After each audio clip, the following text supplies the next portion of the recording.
Yeah, welcome to our panel, which is called either No Time, All Comics, or All Comics, No Time. And immediately, I've forgotten. It's been a long day, I think which it is was all really the theme of comics, the no panel. time in the All email, comics, but that's the name of that's the no official name of the comics, panel. all time. No comics, all Yeah. time. That's why we're here. Absolutely. Yeah, so we're kind of talking about pretty much when you're making comics and your life actually just continues to happen to you and around you, for better or worse. This can be like having a full-time job while you're also kind of full-time making comics and just doing your best to keep up at both, or maybe your personal life or your body or your like family care responsibilities, various miscellaneous unexpected kind of crops up and like keeps happening, and you keep being a comic artist the whole time.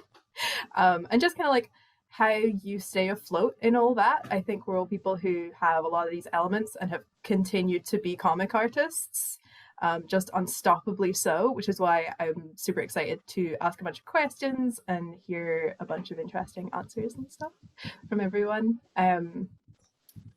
Yeah, we're all kind of our own bosses and also kind of having like a rough workplace experience, which I just think is really interesting. My background is being a comic artist, but I'm relatively early years. So like I'm currently working on a comic that I was really lucky to get funding for, which is really exciting, which is like the biggest thing I've made yet. Before that, I made like short comics, mini comics and stuff, which I was able to slot into my life. But now I'm really struggling with the fact that like when you're really making comics, you're making them all the time. And I still have a full-time job, and I still have mental health issues, and I still have like care responsibilities occasionally, and I still have life events that happen. So that's kind of why we're having the panel, like what the theme is, what the concept is. I'm gonna hand stuff over to John and Lucy and Joe so they can kind of show you some slides and sort of introduce themselves and their own work and their own words, if that's okay with you guys, if you're up for that. Absolutely. Fabulous. Cool. Who wants to go first? You, John. You go first. Yes. Or John? Me. I said Joe, but Oh, you said John. Joe. No, Joe. Yeah. Let's go with that. This panel is going to be exactly like this for the entire time. Cool. Yes, I'm very happy to go first. Cool. I'm just going to share my screen because I've got a couple of slides that I pulled together that hopefully I have in front of me. Here we go. Cool. Everyone can see this, right? Yep. Yeah. Excellent. Looks great. So this is what I look like. So I'm Joe Stone. I am a freelance graphic designer, occasionally a freelance screenwriter. I organize the monthly Whip Comic Meetup group, which has been going on for several years now. I also am the founder and festival organizer of the Hackney Comic and Zine Fair, which we are taking part in right now. I also make comics, and I think I might possibly be a workaholic. Something tells me. Graphic design is what I do for a day job. I've been working graphic design for about 10 or 11 years now, and I really like it. I've been lucky. I've worked with quite large clients over the course of my career, and done some work that I'm very proud of and like a lot. But it can be quite an intense job. I prefer self-employment, and being a freelancer in particular is can be quite a challenge in terms of I don't get any time off, or if I do want to take time off, I don't get paid because I'm self-employed. I'm not employed by any of the clients I work for. So it's always a kind of whenever I want to have a break, whenever I want to not do something, taking any time off work is a genuine financial risk sometimes. The cost of living in London, where I live, is also obviously relatively high. And it'd be beyond even just the financial kind of impact of not accepting work, there's the kind of constant fear that if I turn down a job, then I'm not going to be able to get in with that client or in with that agency or whoever the person I'm going to be planning to work with, because they'll hire someone else because I didn't accept it, and then they'll continue working with that person. So I'll kind of miss out on opportunities that could be really good for my career and furthering my career, which is kind of a way of saying that I'm really bad at taking any time off. And I generally, when kind of work gets offered to me, especially when it's work I'm interested in or a client or a sector or industry I really would like to work in, then I do tend to accept things even when I don't necessarily have that much time. I kind of really started turning myself into my work in about 2016 when I was I left London after breaking up with my girlfriend at the time. I had to move out of my house. Ended up moving into a place that I didn't particularly like. With one of my friends who I liked a lot, but he worked at weekends and evenings, and I worked during the day. So I didn't really have much opportunity to like hang out with him. I didn't really like the house I was in. I didn't really like the area I was in. So I tended to just stay late at the office a lot more around that kind of period of time, basically, and just kind of really throw myself into work as a way of distracting myself from the fairly lousy situations I've been in, and also just literally staying out of my house, which just kind of ended up becoming a bit of a bad habit where I ended up just staying late at work consistently to the point of it became so normal for me that it was quite hard to adjust to not being at work all the time. It was also around this kind of time when I started making comics. So this is my first comic, which was called Like, Tweak, Match, Repeat. And this is the first page of comics I ever drew. This was a collection of strips, basically. So like a series of little comics, mostly about interacting with social media. I can't remember exactly what I was going through at the time, but I'm pretty sure I was feeling kind of isolated, and that probably came out quite a lot in my comics. In terms of just dealing again with not wanting to necessarily be in that living situation. And I started making these comics kind of as a way to continue to distract myself, to continue to give myself work and things to do while I was in that living situation. So even when I was at home, I was kind of still working. But obviously this was kind of working on my own terms. It was doing things that I really enjoyed, drawing and making comics and having a fun time. So from that side of view, it's positive and good thing. Yeah, so then once I kind of started doing this, once I started releasing them, then I realized I really liked making comics and I wanted to do it more and more. So my next comic was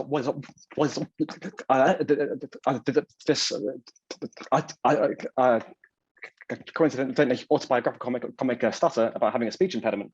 So this was the story of kind of growing up and growing into adulthood and dealing with having a stutter and having a speech impediment and how it's kind of impacted my life.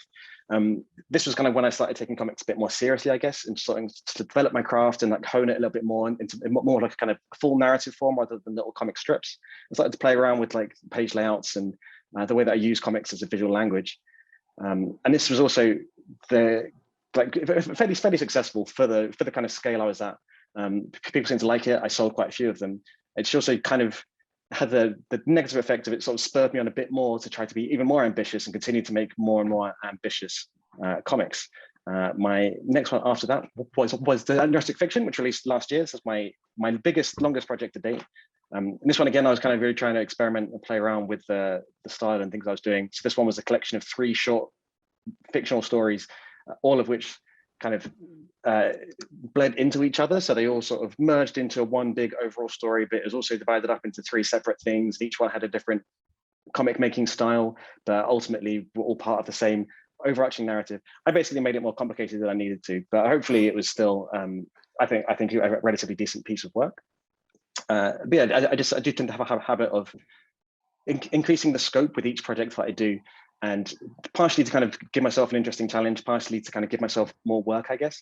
But it's just the nature of being a workaholic. So there's also the Whip Comics Meetup group, which I organized. I used to just attend it as a normal attendee. I think I started going along to it in probably 2017. Within a few months, then the previous organizer stepped down and he asked me if I would like to take over, which I said, sure.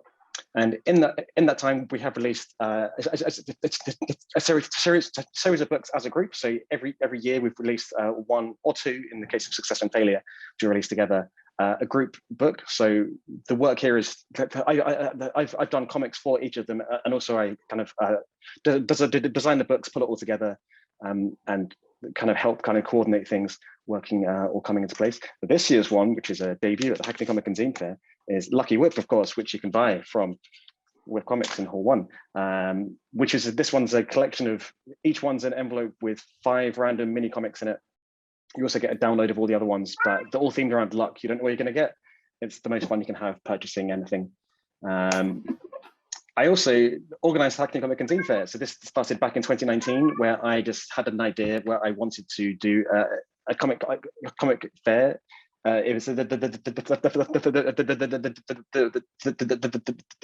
it was just like an actual physical fair, like things used to be back in the olden days, and that went quite well. People seem to like it. Everyone seemed to have a good time there. We drank a lot of beer, as you can tell by the poster. And then obviously this year things are a little bit different, mostly due to the pandemic. Decided to move things online, and it became a whole thing. A month-long event, kind of a hybrid online, offline, a series of in-person events have been happening throughout the course of the month.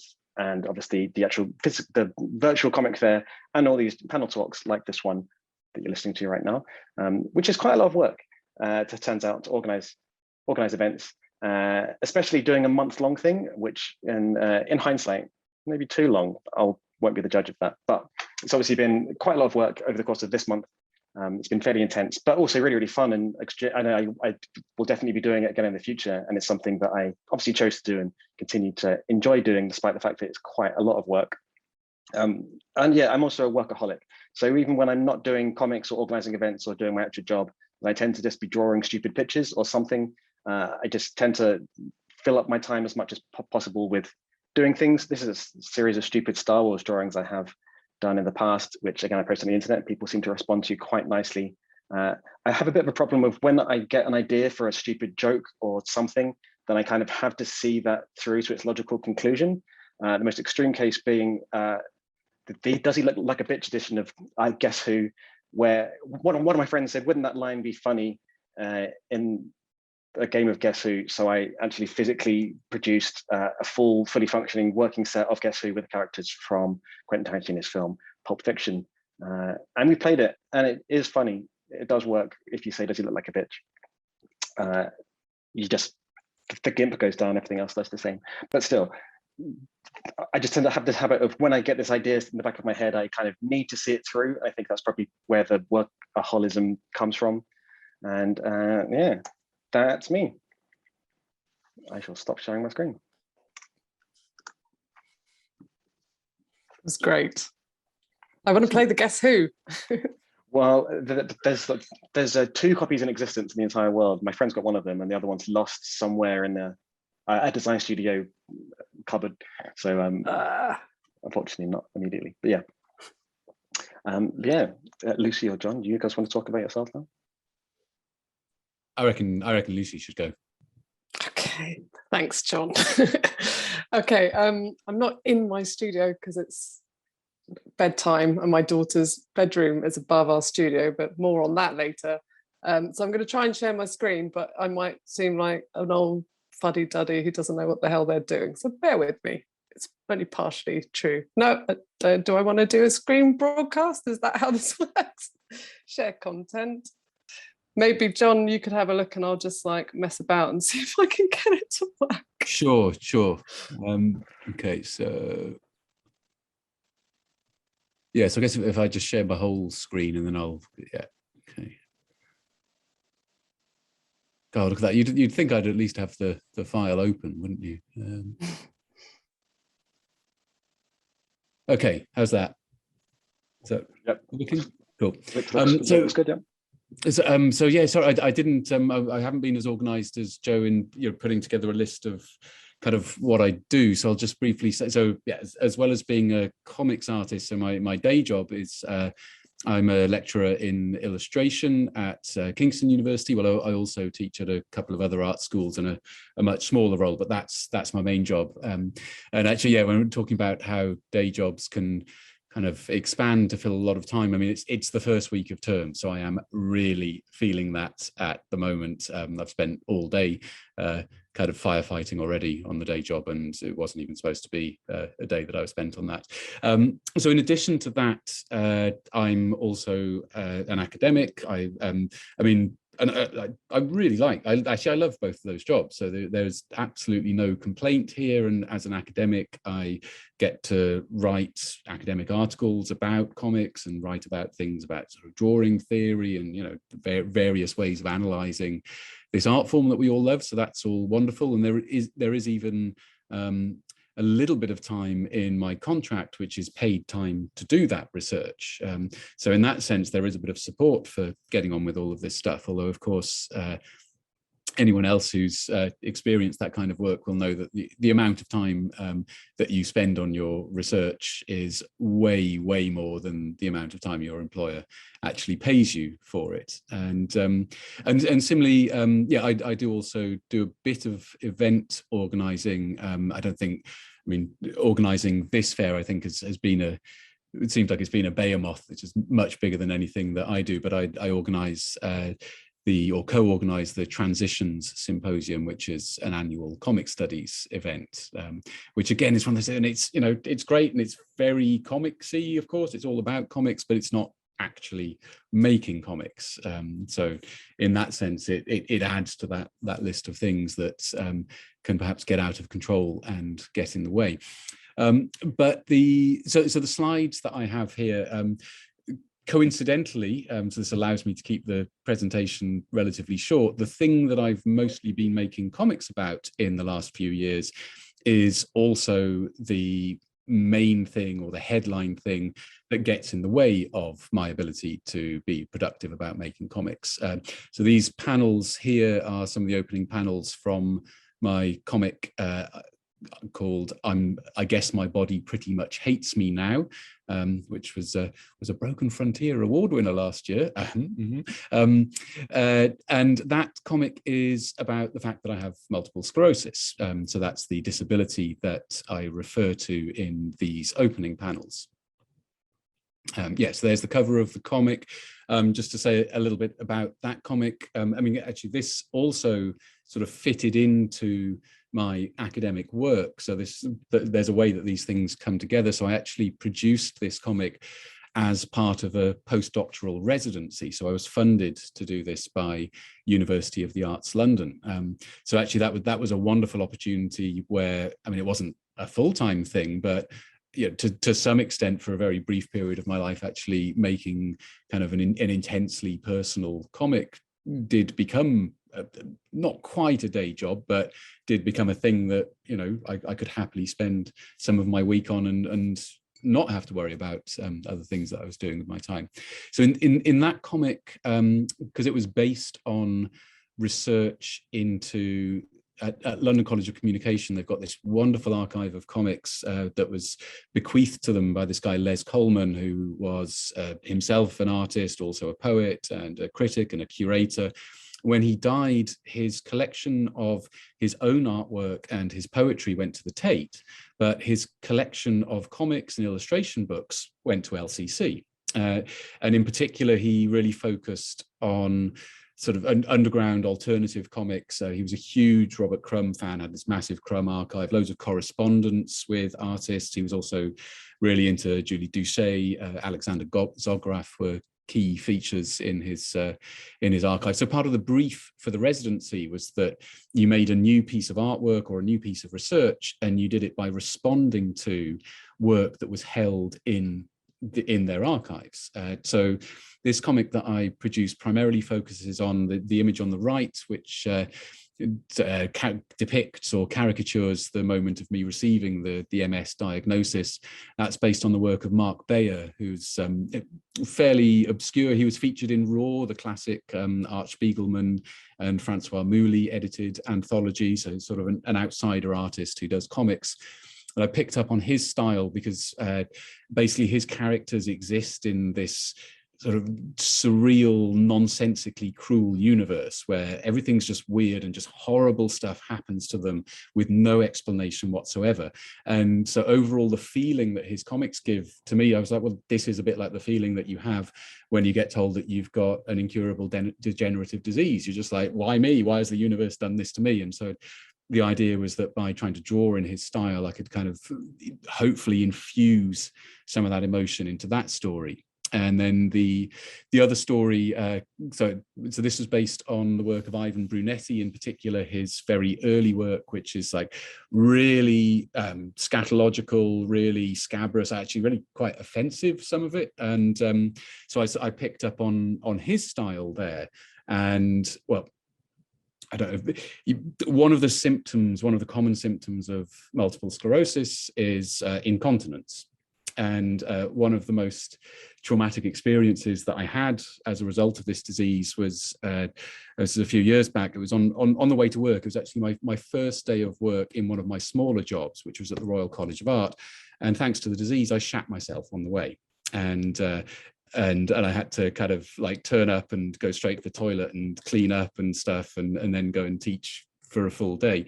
And it was obviously, you know, it was as bad as it sounds. And but kind of drawing in this like underground slapstick style of Brunetti's, it was like that was a way of kind of regaining control over it and turning this story into a piece of slapstick.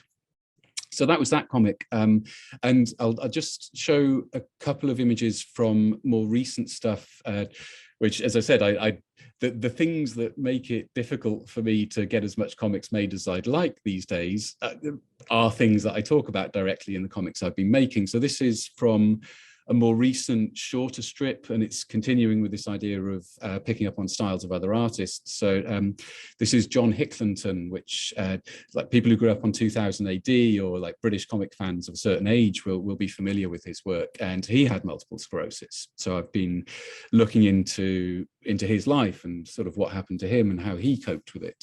And so the portrait of him on the left, this shows him talking in this documentary, Here's Johnny, where he talks about his film. I mean, it was weird writing about him because he went to Switzerland and you know, had an assisted death, which he happened to do at exactly the same age I'm at right now. So that was kind of weird writing about this. But you can see from this image that he's in a wheelchair, and you know, fortunately, that is not something that I have to deal with just yet. But in this quote, he says, "Drawing is my walking now. I haven't got MS when you're looking at my pictures, and I haven't got them so when I'm drawing them either." And I'm sure, like on a broader level, we can all identify with this idea of getting stuck into your drawing as a kind of escape from what troubles us. And so to some extent, I identify with that. But again, I had a weird disconnect because I'm looking at him going, his symptoms are way more advanced than mine. But actually, I am aware of my MS when I'm drawing. So as I say, on the right, numbness and optic neuritis, which is damage to my optic nerves, you know, these things do get in the way. They get in the way of my fine motor control. Sometimes they make it actually hard to focus on what I'm drawing, or to, you know, even to judge distance and to know when my brush is going to hit the paper. So actually, yeah, so those things are quite sort of material barriers to it. This is from like later at the end of the same comic. So to introduce, I guess this is perhaps a slightly different thing. So as well as the day-to-day difficulties or frustrations, there's this longer term thing. So this is the concluding page of this strip, which I'm still waiting to be published in an academic journal. It was due out ages ago, and academic journals have really small audiences, so I'm happy to be able to show it here because I'm probably like tripling its audience by just showing it in this room. So here I'm again picking up on Hicklenton's style and trying to draw a Hicklenton style monster in the last couple of panels, and using that to try and face up to or try to imagine what the disease is almost certainly going to do to me at some point in my future. And then very last slide. This one's actually work in progress. So this is very, so it's not going to look exactly like this, but this is on a similar vein. And something I've become kind of morbidly fascinated with is like when will evidence of sort of disability or impairment actually become visible in the marks that I make on the page? So is that a symptom or just a mistake? And you do have these kind of gallows humor thoughts when you're facing all this sort of stuff. So sometimes I think, oh, you know, if I had a different neurological disease, say Parkinson's, which often comes with tremors, which comes with a twitch, I'm like, oh, at least then my marks would look kind of interestingly disabled. Whereas, like, you know, with what multiple sclerosis does to them, they do just look like mistakes. And so, yeah, so that's going into this sort of longer term thing, which is, as I say, is probably that it probably is quite specific to my circumstances. And that's it. Brilliant. Amazing work, John. Thanks. Will I attempt and see if I can do it? Yeah, see how you find it. Absolutely. Right. If all else fails, I'll just waffle a little bit about my work and then we could get on with the rest. So I think I've found the way of doing it, but we shall see. Please tell me you're going to see this. Ta-da! It's worked. Has that worked? Yeah, success. I'm getting all excited and I can't tell if it actually worked. Right, Perfect. so thank you. So I'm Lucy Sullivan. I think most people know me for my graphic novel Barking, which took about 10 years to make and of course was launched during the pandemic, March 2020, when everyone wasn't sure what was going on. So that went really well. But it did really well and I'm still really pleased that it came out. I managed to like get it out into the world as such. Barking is an allegory based on a breakdown I had in my early 20s when my dad died suddenly and I was living in New Zealand and I had to come back to London. And there was a reason I'd left London and gone to the other side of the world. And all those reasons were still in London when I got back. So it went really badly. And it took about, I think that with grief, people think it's going to be like something that happens in the early days. But it was about a year and a half after he died that I realized I was in quite a lot of trouble. I got myself into a really bad situation. And I went and got help. I saw a psychotherapist and I did CBT and stuff. And I did an arts degree, which took me on to doing illustration and animation. Barking's also about the mental health system because I had a few friends who were sectioned whilst I was on my degree and their treatment was just appalling. And I think I was really lucky that I was working at the time and I sought help privately. And had I been in the same position and sectioned, it would have gone really badly, I think. So I tried to talk about the mental health service by putting where I was in my 20s in that position via this character, Alex. I also put some of the experiences of my friends and some of the research I did around treatment of people in basically the most vulnerable point of their lives and how disastrous that goes. So it's a really upbeat book. It's also a bit of a ghost story. There's lots of kind of other things that go on and it's quite unusual graphics. I think hopefully this shows you this is a mixture of different things from the book to give you just a feel for what goes on in it. Through Barking, I've managed to get quite a lot of commissions working as a comic artist. So these are some of them. My first one was for Jeff Lemire for Black Hammer. Jeff backed Barking and he was following me on Twitter. So I DM'd him just going, I love your stuff, thanks so much. And he was like, oh, do you want to do a pin-up for Black Hammer? And I said, yes, please. So that was my first Madame Dragonfly that was in, I think, Age of Doom 4, way back in 2019 or something. The blue one is an unprinted comic I did with Ramvi and Aditya Bidikar for Thought Bubble, also 2019, I think, but they didn't end up getting it together to print them in the end.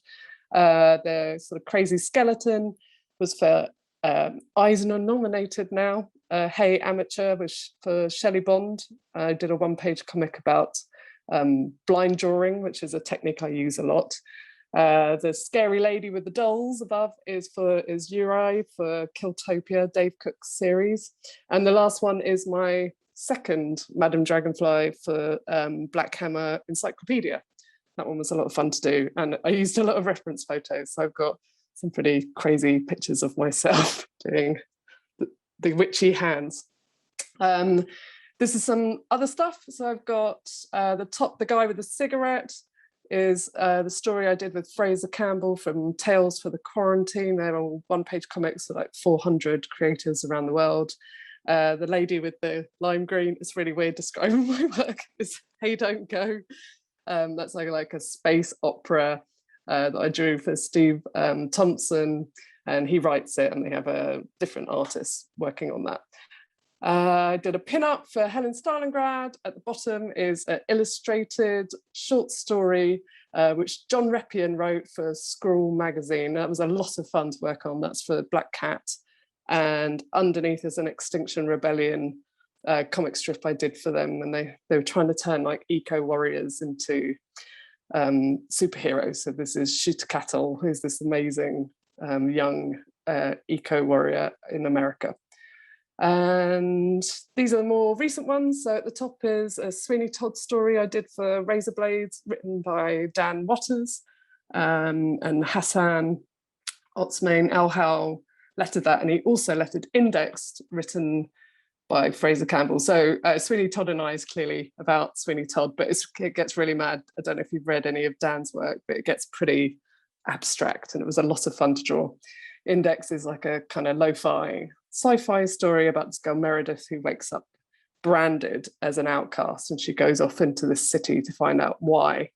And at the bottom is an unannounced project, so sneaky peek, hope I don't get into trouble for it, but they haven't said. This is called Yoshin, and it's going to be an interactive comic app and website. There's loads of people on this as well, and it's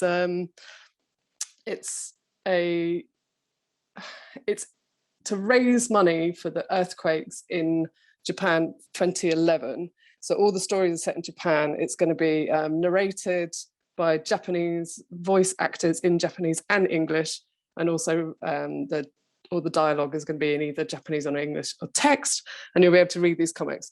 Mine was with Pete Davison, who's running the project, and ours is like an interactive story. So what you can't tell with this is they're like 4 widescreen panels joined together, and as you're reading through, this is how it's meant to go, Pete's dialogue at the bottom of his story, hopefully it should track at the same time across the 4 panels. So you'll only be seeing one kind of widescreen shot of that all the time, but it should theoretically connect to the dialogue. But luckily I'm not building that app, so I just had to figure out the format and hand it over. And then lastly, this is my more recent stuff. So the top one is An End Before the Beginning, written by Jordan Thomas, and it's going to be kickstarted, I think, next year maybe, or November. But he's doing an anthology, and this is a short story I've done with him about the end of everything. So another upbeat one. It's my last arts commission for a while, because after that I've got it's all going to be just writer artist stuff, so I'm not going to draw something unless I'm also writing it. So I've got this one underneath. Shelter is going to be my next comic, and that's a kind of folk horror set in London in 1969, and it's very much from the women's perspective, sort of. It's got a lot of Irish mythology and stuff in that. It's a lot of fun to draw. I've got another project coming up before that, but I'm not allowed to say anything yet, but I will soon. It's very exciting. So yeah, that's it. That's all I've got. So I'll stop that share.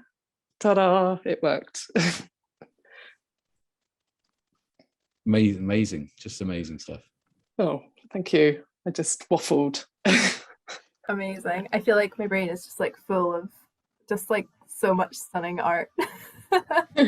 So many amazing comics. I kind of forgot we were doing a panel. I was just like, who's next? More. Everyone show your work. Yeah, I realized that I don't have any slides. I had a fun mishap with my day job is at a dance studio, and I had a mishap with having to take apart a dance studio and a lot of dance flooring, which if you've never met is sort of like giant molds of carpet if carpet was made of heavy rubber. And a lot of chairs and tables and things. So my RSI has put me out for this week, which is very exciting. But in terms of like making comics, my current work that's debuting as part of Hackney Comic and Zine Fair is Hoarded, Unsorted and Seen. It's like a short comic. That's the one. Most of my stuff that's out is like mini comics and stuff. I'm working on a slightly longer thing at the moment, which is going to be wonderful and fabulous, and I'm not showing anyone yet because it's only halfway through, which is just so tender, which is a historical comic based in the fishing town I grew up in New Haven, which is famous for its incredibly fierce legendary fishwives, in which they will also cat people. So that's just like going to be stunning. You're going to love it. You'll see it in like a year. Don't worry about it. Just look forward to it. actually make a webcomic as well. I just never tell anyone because that's what webcomics are for. They just kind of, you just tuck them away. Never tell anyone. Keep it safe, keep it secret. Which is called Word of the Hypnopomp, which is all about living in Scotland where people like to buy old buildings and then make them into student flats. And it's very depressing. So it's just like that, but with ghosts. And it's, it's like a gay romance. So it's lots of fun. And I can't show you any art because my wrist doesn't work anymore. So I'm not using any tablets or anything for a few days. But I think we've seen more than enough absolutely stunning, beautiful work. And I think showing my own right now would probably give me palpitations. So I think I'm okay with that. I feel like we should spring into a question or two just about like life management and things at the moment, just because we want to kind of chit chat a bit. And we're like swiftly moving through the hour at a shocking rate. Oh, gosh. Yeah. So I'm going to start with like a question that I'd love like absolutely everyone to answer if you have any thoughts and feelings about it. But I'm curious like what for you like a perfectly balanced like work day is that is like to do with producing comics as well. And I mean like a real one, not like the dreamboat where you live in a castle and like you just make comics all day in your big library and then like the nanny comes in. And it's just like very Pinterest. It's not that one. It's like one that might actually occur in your life sometimes at the moment, but like is the one that you are just like, this is a good day. This is sustainable. This can keep happening. Like what is that? What does that actually look like? I'll go. I think I had one on Friday and it was my first one. And so I have a 7-year-old daughter, so she's at school. So we're now back into school. And she started her first after school club, which gives me an extra hour and a half. So when you've got kids, your day finishes at like 5 to 3. So I work in comics full time now. And I work basically, I drop her off. I start work about 8:45 and I get all the way through to normally about 5 to 3, and that's it. That's my day. So you get to about 2 o'clock and you blink and the day's over. It's really stressful. So I had my first like, oh my God, she's actually going to get another hour and a half. So I've got this extra work time. So I did some yoga instead. It was really great. I know, and it felt like such a treat because I think the trouble is, and lately, well, the last couple of years, if I've had extra time, I'd work, right? So if she was away with my partner or my mum or something like that, although that hasn't happened for 2 years, but I would have just worked. But this time, the dream scenario, I think, is you get to do some work and then you take some time actually just for yourself as well. And that was really good because I was getting really burnt out and really depressed. And now I'm like, I'm not doing that anymore. I've had enough. So when I get stressed, I'm going to do some yoga, do some gardening, do something decent, or read some comics because getting time to read them is really hard. So yeah, dream day. It can happen. Yeah. I mean, I think for me, like the best case scenario, depending on where I'm working at the time, is sometimes I get like some days that are really good where I've got loads and loads of meetings, so all on Zoom. I work from home obviously for the most part, and lots of meetings that I don't really have to do anything for, where people are just explaining or they're like brainstorming briefs that they're then going to give to me further down the road. And so I can just turn my camera off and put myself on mute and just draw comics during the day, basically on someone else's dime. God, I hope none of my clients watch the recording of this image. I'll fix it in post. I'll cut this bit out. But that's kind of the ideal. The more like realistic kind of day that I would normally have is I would do like a full day's worth of work. Then I'd normally take like a little break straight after I finish work to kind of just like to decompress for a little while, make something to eat, then probably start drawing comics. And it kind of depends on which stage I'm at in the comic drawing process. Like I think the nicest part for me is like the inking, or like, you haven't really got to think too much about it. It's you've already basically drawn it. You just have to kind of go over it. I can put on like a film or a podcast or something in the background and kind of almost kind of I can also pilot myself through like inking a page or just tracing over things I've already drawn. And it's satisfying because you get to the kind of that nice finished page that looks mostly finished, but I didn't have to like concentrate entirely on it the entire time, if you know what I mean. That's kind of the ideal. But I'm very bad at stopping working and I tend to have a kind of horrible sleeping pattern where I would just be working on something, whether it's comics or something else, until about 1:30, and then I'll stop and try and go to bed, and then try to wake up early enough the next day to go to any meetings I have or anything for my day job. But yeah, that's the dream. I mean, yeah, there's a couple of things in there that absolutely clicked with me. I mean, you're what you were saying about drawing comics while you're in client meetings, which, to be honest, I only mentioned to make it harder for you to edit out and post. But particularly over the summer, obviously, again, like I've been to loads and loads of departmental meetings where it's like, yeah, you can just flick that on in the background and get on with stuff. And equally, what you said about inking, I mean, that was one of the first things that came to mind, I suppose. This is very much about which stage of the comic you're at, I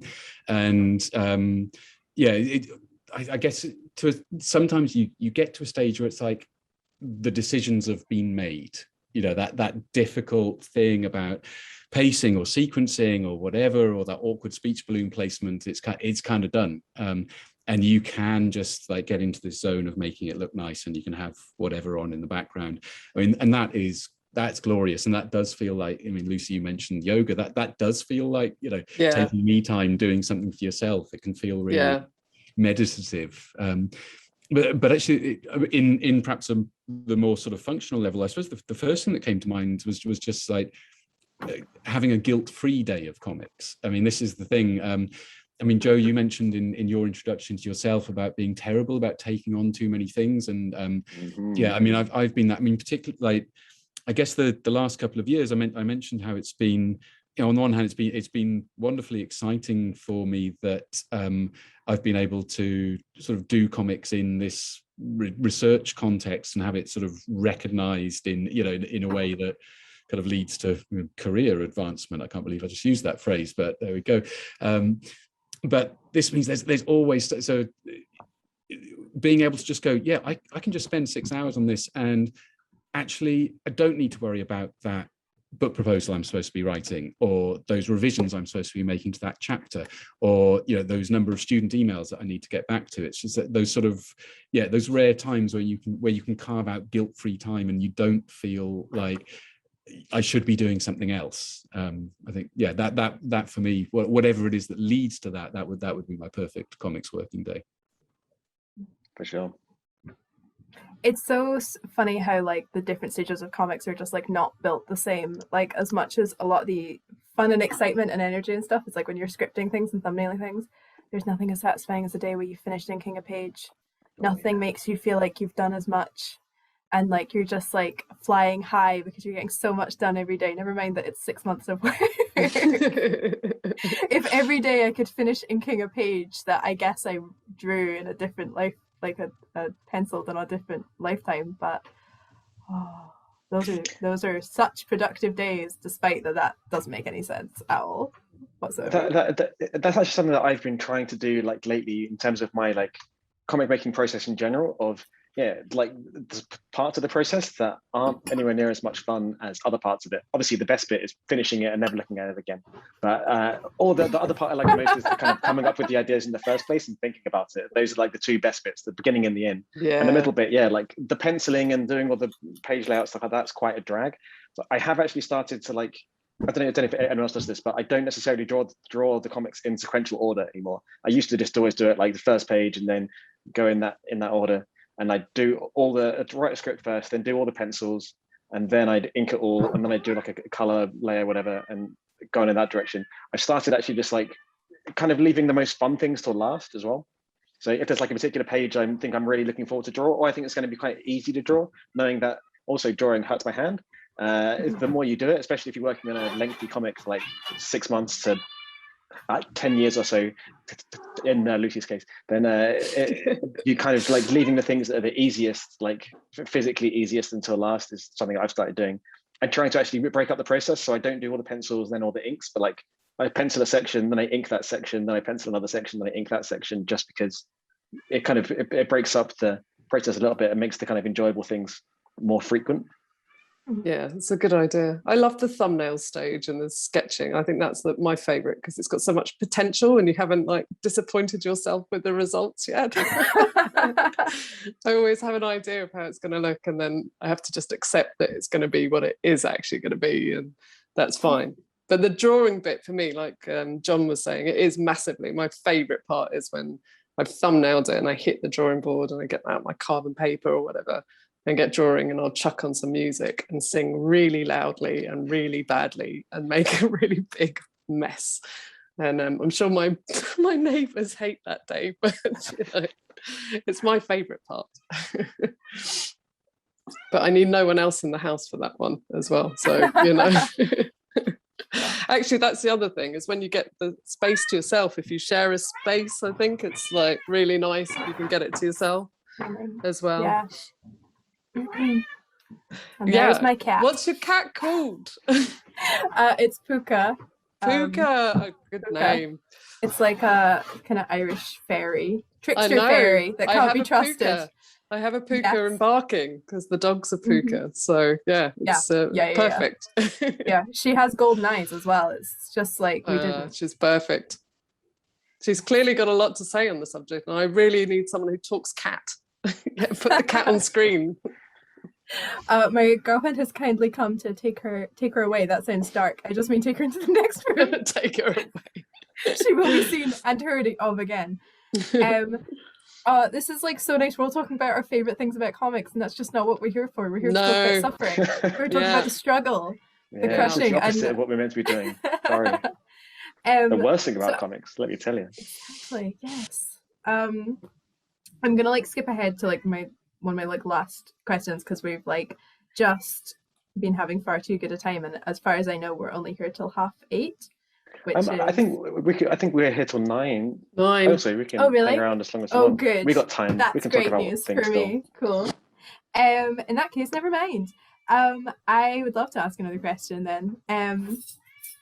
So yeah, I'm gonna ask this question that is kind of vaguely directed to Lucy, but like I think generally that the things it's about we can, I'm sure, all speak to, which is just like, so you've made like a very personal work that is like in large part about struggles with. I'm so sorry about my freaking cat. I love cats.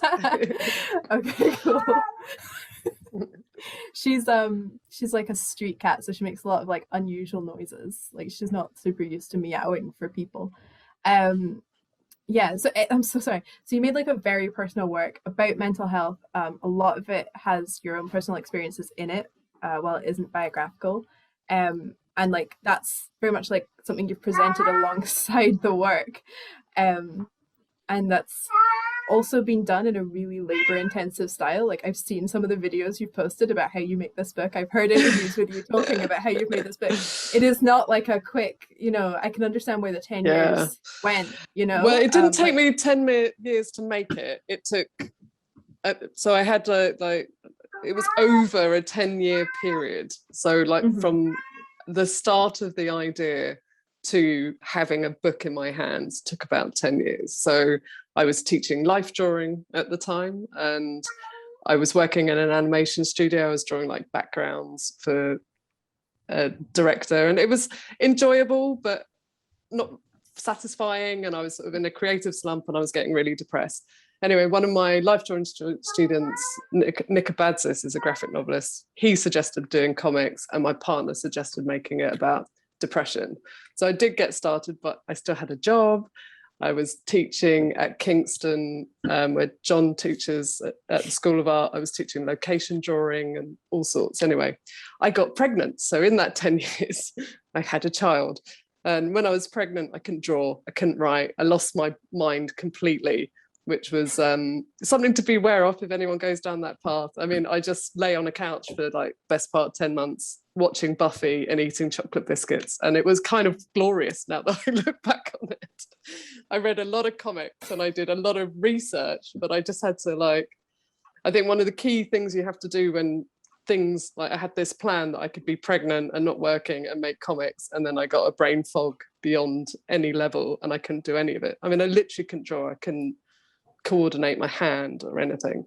But I think what it taught me was this to adapt, you've always got to be like, okay, this is the circumstance I'm in. I've got to be kind to myself, and I've got to figure out what I can do that's not going to like make me feel burnt out or depressed or anything like that. So then it was like, well, it's research. I just make sure that what I'm watching or reading or listening to, I listened to loads of audiobooks, and it made sure that it kept relating to the book. And I think even though it was like hugely frustrating and I didn't get started on the book until Frankie went to nursery at like 2.5. So I had like 2.5 years of being able to do nothing and having this idea that I'd just write down notes. I had a little sketchbook on me and I would constantly put things down.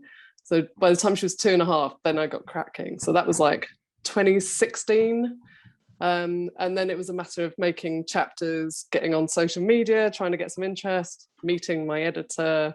And by the time I had funded it, so it took nearly 2 years to crowdfund, and got an Arts Council grant that took 3 months to apply for. And I actually had the money to make the book. It took me about 6 months to make it. So it took me 7 chapters that I made in 6 months. So even though it sounds labor intensive, it actually wasn't, that's like about 10 pages roughly a chapter. So it's like 70 pages in that time. But it's the process. I have a really ridiculous way of working, which I'm trying to stop. Because I think it's when you do personal work, and I think, John and Joe, you've also done it, as have you, Axe. Like, we've all done personal work. And for me, I found that if I scripted it and just drew straight from the script, it was just not getting the visual language that I wanted to use to really explain what it felt like. Because I thought, I can't write it as well as I can draw it or imagine it or find some sort of visual. So I just scripted it really, really loosely, and then would just sketch out ideas and just see if I came up with a better solution. So sometimes one panel takes like 8 drawings before I nail it and hit the one that I'm looking for. And it was drawn in biro and carbon, so no rubbing out, just keep drawing. And it was a really silly way to make it. And I'm definitely not doing that now. I do all my roughs in Photoshop and I print it out, and then I do the carbon over the top. So I've got a guideline of where I'm drawing. And I've got original work, which I haven't got any like original pages for Barking, because it's all these massive sketch pages. So yeah, you kind of live and learn. But it was 10 years of this, of like having no time, but having this this graphic novel sitting in my head, and getting more and more fully formed, so that at least by the time I had the opportunity to make it, I was just like straight in. But, still with a kid, and, having to work all night, and then I'd be doing the clothes washing and folding and doing all the household stuff at like 10 o'clock at night, 11 o'clock at night, whatever, because I had to work all day. So does that answer the question? I feel like I've just completely waffled, but no, absolutely. Well, it's more, there's so much that I just kind of wonder at sometimes, because I listen to like a tremendous amount of like comics podcasts and comics interviews and just like comics Twitters and all the things that you just kind of absorb when you're at your day job, thinking, God, I wish I was drawing comics right now. And it is truly surreal how overwhelming a lot of the advice that I think is aimed at like kind of sort of people in their, maybe who are still doing their art degree. They're maybe like in their very early 20s, they have a lot of spare time and they're running a webcomic or something, and it's very severe sometimes, including like you get advice that are just like, if you've been thinking about this idea for that long, you're never going to do it, that kind of stuff. That's It's very severe, and it's just like, it's so not inclusive of the idea that anyone has a life going on, like a kid, like, and it's it's never even crossed their mind. It's bizarre. It's so bizarre, it would be unacceptable in any workplace, like in any other like work culture. It would be like, of any workplace needs to be inclusive of like a parent, for example, or a disabled person, and like it's just surreal that it becomes kind of. But also you're missing that percolation time. Like it's as frustrating as it can be. There's so much improvement to your idea, because you're actually probably, I'd wake up in the middle of the night and I've finally like figured out a scene and I have to write it down, and it sort of takes over your brain. And I think you're constantly going through those different aspects of your projects and working it out. And it's like with all writing, it's what you're not doing, it's the thing when you're just like staring out to space, or you're doing the dishes or whatever, that I think the bonus of something like comics and something creative is that even your off time can still be working on it in some way, shape or form, right? So but God, comic stories take as long as they take to make. The idea that you should be churning out X amount of pages, or you just got to be kind to yourself and know that things will happen if you just give a bit of time every now and again and just keep plugging at it and ignore everyone who says stuff like that. I just, I mean, I had, for that whole 10 years, I'd be talking about it to people, and it was so nice to finally like hold a book up, particularly to my own mother, who was like, when are you going to get a real job? And you're just like, you ran pubs, like, and we're having this conversation. I grew up in a pub, it's like, I grew up with like strippers and comedians and bouncers. It's not like a real job, right? So it was a bit rich coming from her, but people will say stuff to you and you've just got to not worry about it and just stick to you've got your vision, and you've just got to kind of stick to it, I think. Stop listening to those podcasts. I mean, I think there's some. I mean, just Axe, when you were responding just then, you also made the comparison to if this was any other workplace, you would immediately think, well, that's not on. And there's also this thing, as you were saying, it's not just about productivity. It's not just about churning it out. And it's I think not just in comics, across any creative discipline or across any profession where you're expected to regard it as a vocation, where you're expected to have passion for it, there's this kind of pervasive discourse that you absolutely need to kind of like drive yourself into the ground to produce. And if it's an employer saying that to you, we would immediately go, well, that's just like toxic workplace practices. That's a horrible example of the way that late capitalism destroys all of our lives and all of our mental health. And it's like, well, don't do that to yourself, with the thing that actually is supposed to be helping you to get through all of this. And yeah, of course you have to, as we're discussing, you do have to kind of work hard to find the time to do these things and to squeeze them in between. But it's sort of, I don't know, it's tricky. It's like, how do you negotiate that without actually just becoming your own toxic boss? Yeah, there's a kind of like dark underbelly of like bootstrapsness sometimes, which is just quite surreal. And because there is like a fierce pride in being like independent comic artists, which is like kind of cool, but also who cares if we're all having a terrible time? And what? It's quite strange. Well, and the financial rewards are so appalling that you may as well be enjoying making it, because none of us are going to make any money out of this. It's got to be done as something you can still enjoy. I mean, I was talking to a good friend, Mark Stafford, who's an amazing artist, and one of the reasons I'm going into writer artist stuff only was for that, because I'm not a quick artist, so I can't make the fee work without just working ridiculous hours to get it done. Like the last one is a 6-page comic and it took me 2 weeks, and that's like working to the bone to get that done. And it was just, it's shit money. It's it's the last one I do. I wanted to work with that writer. It's a great story, but I had to go in, Mark was just like, you're going to end up hating your work if you do keep doing these projects that are just too hard to do and you're not getting any financial reward and it's not your story. So I think you've just, like I said before, be kind to yourself. Don't get into those work ethics. I think it's easier when you're like, I'm in my 40s. So someone telling me what to do now, it's not going to happen. I'm beyond the stage of taking on other people's advice very well, unfortunately.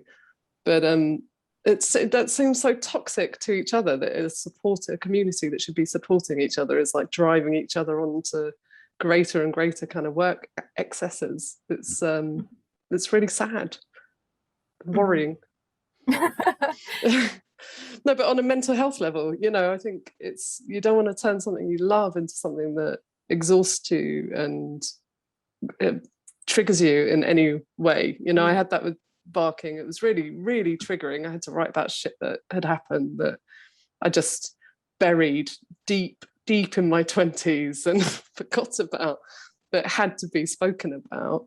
And it was, you know, not at all cathartic to put it down, but it was important to put it down. And that's kind of what matters. And those days were the worst, you know, and that's when actually having my kid come home and laugh and be happy, and we could play Wii at that point. We've got a Switch now. We had a Wii, we'd play Mario Kart, whatever, and you get out of it and you sort of get away from it. But, you know, that's where even when you don't have time, give yourself breathers, I think. Mm-hmm. It's like a weird thing where you never want to kind of imply that like the problems that we have trying to make things work are just kind of like things that we're all doing to ourselves, which I think that like bad podcast advice can really be, is very like, you've just got to use Twitter right and things are going to be fine. Stop suffering for no reason. Like there are actual things that make it very, very, very hard. And in the same sense, we kind of can't just also like look at the stuff that we're looking at the stuff that we're having a really hard time with and then blame ourselves as bosses as well. That's also kind of scary, where we're just like, we're not just putting ourselves through it. Like it is hard. Like it is hard. Yeah. It just maybe it doesn't need to be this hard.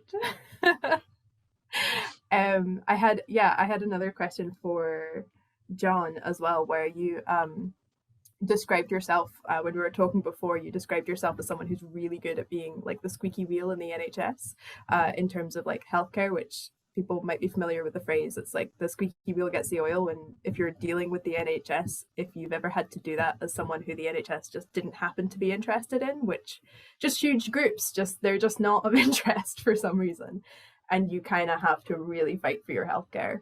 And I was wondering like if you feel like that's a skill that's transferable to working in comics and working in academia, and like when the environment isn't quite, you know, considering your healthcare in the same way that the NHS might not. Like, is that a transferable skill? Is it something that we can be doing?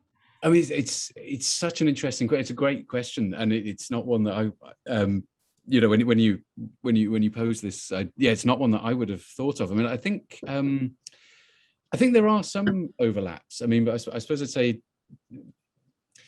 it's probably harder in some ways, perhaps, to be a squeaky wheel in academia, because I guess one difference is that, you know, fundamentally everyone I interact with in the NHS, you know, they're kind of, what they're there for is to look after me and you know, and the other people who they care for. And I don't think anybody who works at a university would confidently say the same thing about their employers. And so there's that kind of different, oh no. My immediate colleagues, my line manager, great, but yeah, anyway. But I mean, actually, so that sort of squeaky wheel thing, I mean, I suppose, you know, part of what prompted me to say that to you was like reflecting on the strange combination of circumstances that around the time that I received my diagnosis. And as I mentioned when I was introducing myself right at the start, this very, very unusual situation that the first autobiographical comic, the first graphic medicine comic, however you want to describe it, that I ever made was funded by like a pretty well-known art school, and so had that kind of immediate level of, it gave me some security, some time to produce it. And because the art school is interested in promoting the work so we've had someone in doing a residency, obviously we're going to help promote that work when the residency is complete. So it gave me time, it gave me a platform. So I suppose in that sense, you know, perhaps what I'd say is that by to some extent sort of knowing how to kind of play the game of academia a little bit, you know, so obviously at this point I already had my PhD, I knew how to kind of talk academic language, I knew how to, you know, maybe pitch the project in a way that they would respond to, which is not necessarily the same way that you might pitch it to an illustration client or to a comics publisher. So I suppose in that sense, having being able to get that backing from an academic institution, if we're talking about being able to make a little bit more noise, that did help me to make a bit more noise. But yeah, and so the squeaky wheel thing, sort of more specifically with regard to the NHS, is just stuff like, I look at health communications and things, and I just say, well, okay, I'm sort of, I'm confident in my literacy, my ability to decipher jargon. I'm confident in my ability to interact with big bureaucratic systems, and the NHS unquestionably is a big bureaucratic system, and for a lot of people who interact with it, that can seem quite off-putting, or that can seem like it's this big impersonal behemoth that you can't kind of get through. But I should also say, I mean, actually, I feel like I've been really lucky with the neurology team who I found myself in the care of, and actually I'm looking at the participants list, and actually my neurologist is here, which is amazing. I won't say his name to embarrass him, but he has a copy of the comic. We were having a consultation over Zoom or whatever the app the NHS use, and that first image that I showed, I was like, so is there anything else, John? I was like, oh yeah, by the way, like, I've done a comic about having MS, and I've got like a really insulting caricature of you on the first page. So I was wondering if I could show it to you. And actually, he's been incredibly supportive about the whole thing, and has helped me to make contact with other relevant academics who happen to be attached to the same university that I work at. So I suppose, on the, I guess I didn't need to say that, but I guess I could have just gone to the consultation and said, okay, great, thanks for the advice about what medication I should be looking for, and yes, I will chase up that physio referral or whatever. So I suppose, yeah, to some extent, sort of, yeah, having the confidence or whatever to do that did pay off a little bit. But the question about it in academia also reminded me of Lucy's answer a few minutes ago. So yeah, I also am in my 40s, and also to some extent with the diagnosis of MS, it has to some extent given me this attitude of like, well, the worst has happened, right? I mean, well, I don't want to tempt fate, but what could be worse than that? And so so I am a little bit more confident in just sort of saying no to stuff. So when it comes to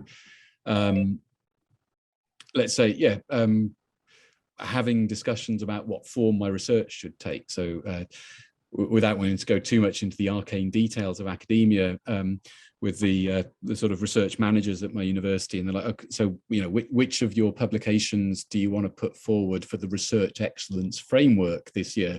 And I'm like, the comic. Put the comic forward. And they're like, oh, but you also wrote this and you wrote this. I was like, no, the comic, that is my research. Put that in. Yeah, I did an article about it. You can put that in as well. But so I suppose there are things like that where, yeah, just that combination of sort of being old enough to give a bit less of a shit, and also feeling like, if I put a few noses out of joint in terms of my superiors at work, it's not going to be worse than having MS. So let's just go with it. That's beautiful. Complicated, but it's beautiful. Yeah, it is complicated. I hope I probably overcomplicated it in the way that I described. No, not at all. Definitely not. It's so interesting. I don't know. It's interesting. I feel like a lot of what you've described as well, though, in terms of like those skills in terms of being able to like work within academia, and the fact that that's really different to what people are doing in terms of like pitching to like within comics stuff. There's so much crossover. I don't know, in the way you were just describing parts of that in what Joe and Lucy have both done, which is like grant application stuff to support comics work. And like that is kind of like I feel like maybe the thing that we're going to start doing a lot more next, hopefully, like in comics, thanks to various people's extremely hard work, making surveys and putting the word out there that maybe this is something that we could be doing.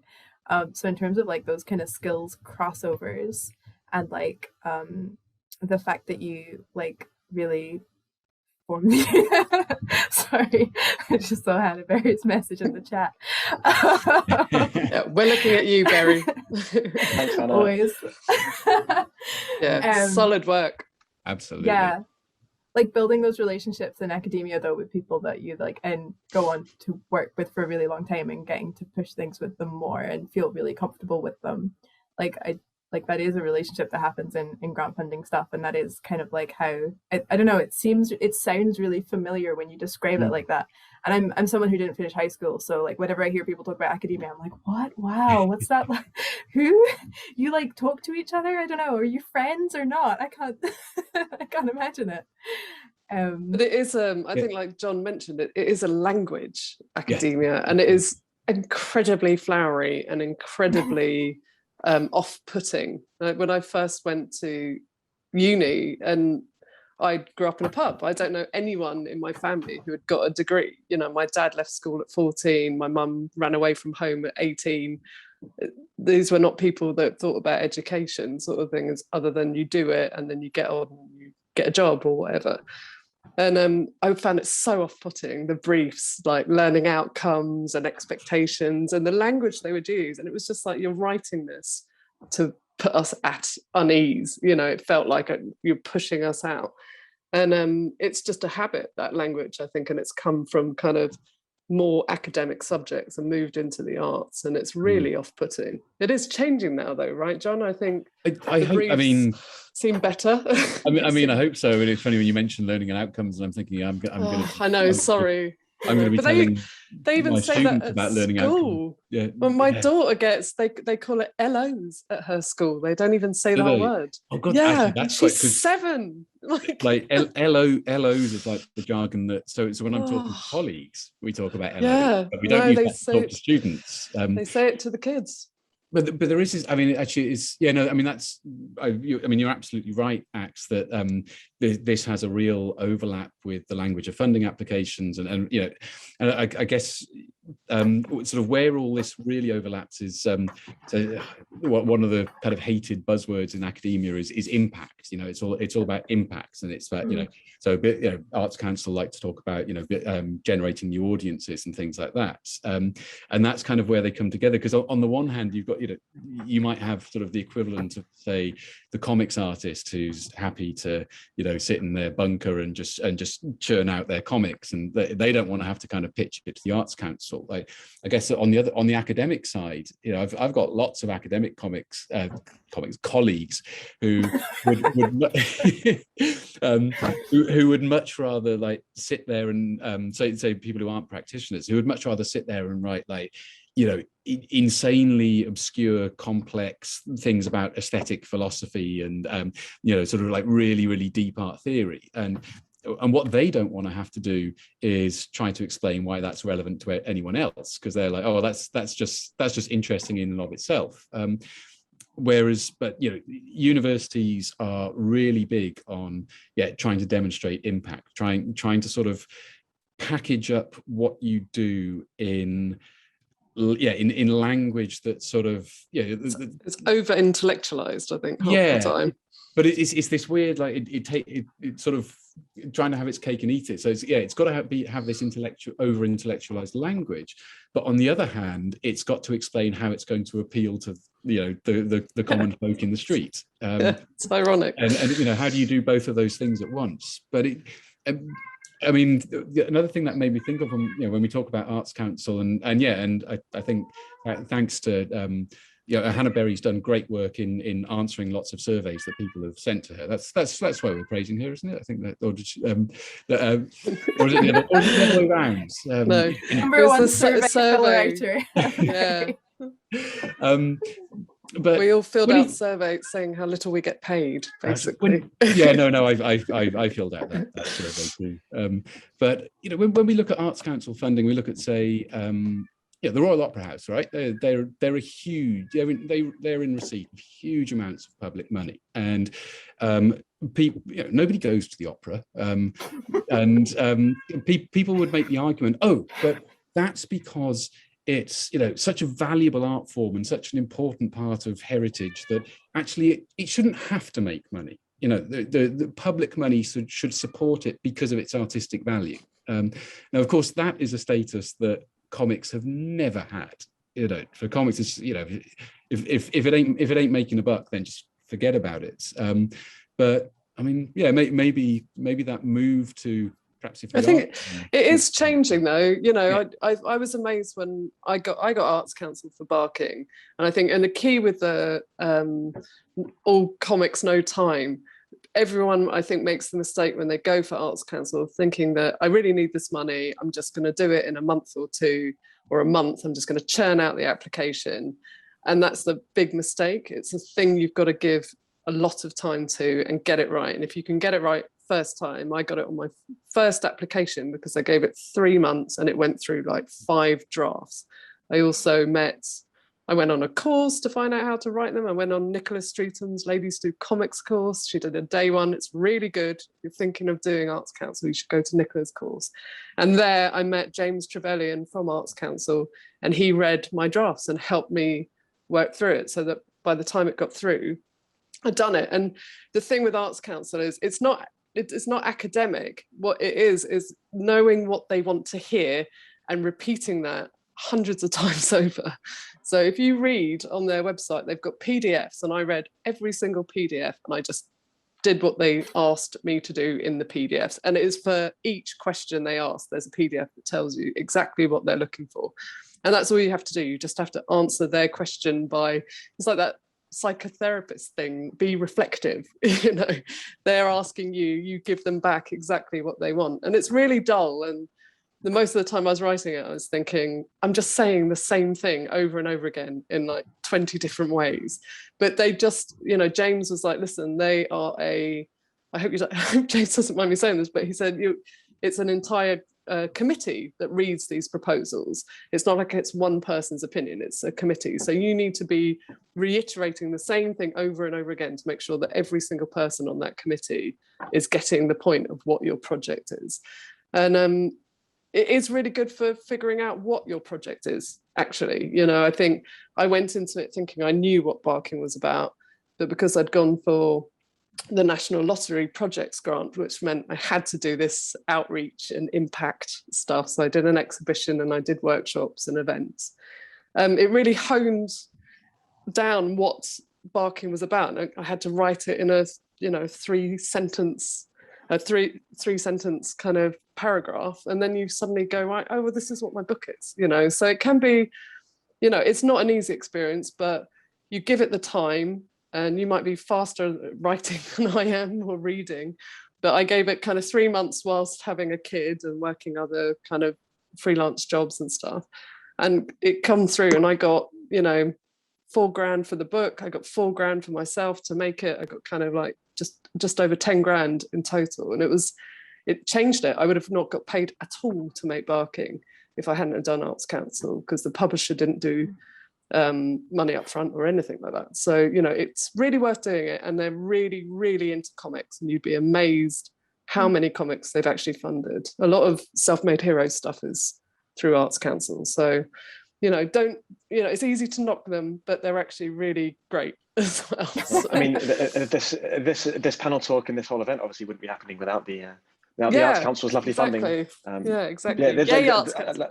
Yay Arts Council. I do like entirely agree. Like they've got like a character limit on every single answer on the form, and it's not a huge character limit. So when I was like applying for it for the Hackney Comic and Zine Fair, then yeah, it was obviously it's a fairly sprawling, ambitious thing, like a month-long hybrid online, offline series of panels, series of talks, virtual fair, all these different things. Like trying to condense that down to like 1,500 characters, I think is what it is. It's like a paragraph, a few, like not much at all. And I tend to, including spaces. Like the hardest thing for me actually was like I wrote it all out, and I was like, this is fine. Then I had to like edit it down and make sure I was still kind of getting across the same point and still kind of explaining enough what I wanted to do with it to fit it into their boxes and fit it into their template. But yeah, the best advice I got, Hannah Barry gave it to me, obviously, was ask for as much money as you possibly can. Like the more money you ask for, and the more kind of seriously, it kind of shows that you're taking it seriously. more so. Like if you're thinking like, oh, I can do this in like a month or so, I'll need like £1,000 just to cover my expenses over the course of that, then when the Arts Council see that, they're going to be like, this person's not taking it seriously. If you ask for like the most kind of money, obviously you have to actually, to back up all your claims, you have to say exactly, this is what I'm going to spend every penny on, and you have to prove how you're going to spend it, because you don't want to be committing fraud by accident, or on purpose. Or maybe you do want to be on purpose, I don't know. But you just like, the more you kind of ask for, the more you can actually justify the fact that it's a worthy thing to be doing in the first place, which is what I did. And obviously we got funding, and yeah, very grateful for it. And they want you to pay yourself. You have to, like, I had to find page rates and stuff like that, That was one thing that I actually didn't do in the slightest. Like, I hadn't considered giving myself any money for this. And I think that's kind of part of making comics as well, is that it's something, for the way that I work in general is I make the comic, and then I pay for the printing, and then I hope people buy it. And obviously, to get them to buy it, you have to pay for a table at a comics fair, and travel and accommodation at the said comics fairs, unless they're online. In that case, it's easy. Do it from the comfort of your own home. But for me, like, I'm so used to spending money on wanting to do things for comics that, like, asking for money up front for me was like a very foreign concept. And I did, and I'm getting paid for this. Thank you. Good. Yeah. I mean, it's like the big, because we have like a slightly different system up in Scotland. So we have Creative Scotland, who are also trying very hard. I don't think they probably haven't funded as many comics, but they're very keen. Yeah, they were on the Society of Authors talk about it. Yeah, no, they are keen. They they sounded keen. No, yeah, for sure. I would definitely recommend applying as literature, not art, because yes. Things no one tells you is, if you try and apply for awards or grants as an art form, you may be rejected based on the fact that comics aren't art. Comics are technically literature. Yeah. Is that nonsense? Yes. Will the entire budget that you get be spent on paper and paint and like making the thing? Yes. Is it completely bananas? Yes. Doesn't matter. Just apply for literature, and you won't immediately get rejected, which is nice to know. It might take a long time for someone to tell you that, in my experience. I had to call them up to find out. I didn't know, so I just called them up and I was like, I don't know where are comics, but where do I fit? And they were like, it's literature. What are comics, Arts Council? Please, yeah, who am I? Is this a picture book? I don't know. But the big question that, like, it's their job to answer is like the fact that we have no time. Like you're saying, the application to really do a good job takes months. Yeah, and you don't get paid for that. You never get paid for that. No. I went to a really interesting lecture with Creative Scotland where they were like, we're getting really stressed out about the fact that no one ever gets paid for the amount of time that they spend making applications. And the whole point is we're meant to be paying people for all their labour, and we can't do that. So we're trying to figure out new ways to do it. Creative Scotland are trying to do that by creating a new reduced application that is smaller for smaller grants, which is a great idea, but also, like, it's just the first centimeter, because those organizations exist entirely to help create work that wouldn't be creatable commercially. So it's about people who have no time because we have weird shit going on in our lives. That is the work they want to get produced, and we don't have free time. Not free time, you have to give us money to justify for rent. They should just work out a basic, like, application fee and have it included in every grant. So, like, you have to put in £1,000 for your application as well, so, like, if you're applying for 10 grand, then £1,000 of that has to go towards your application costs or something. It would be simple. There you go, Arts Council, sorted. Yeah, thank you. Or up your page rates. That's the other way to do it.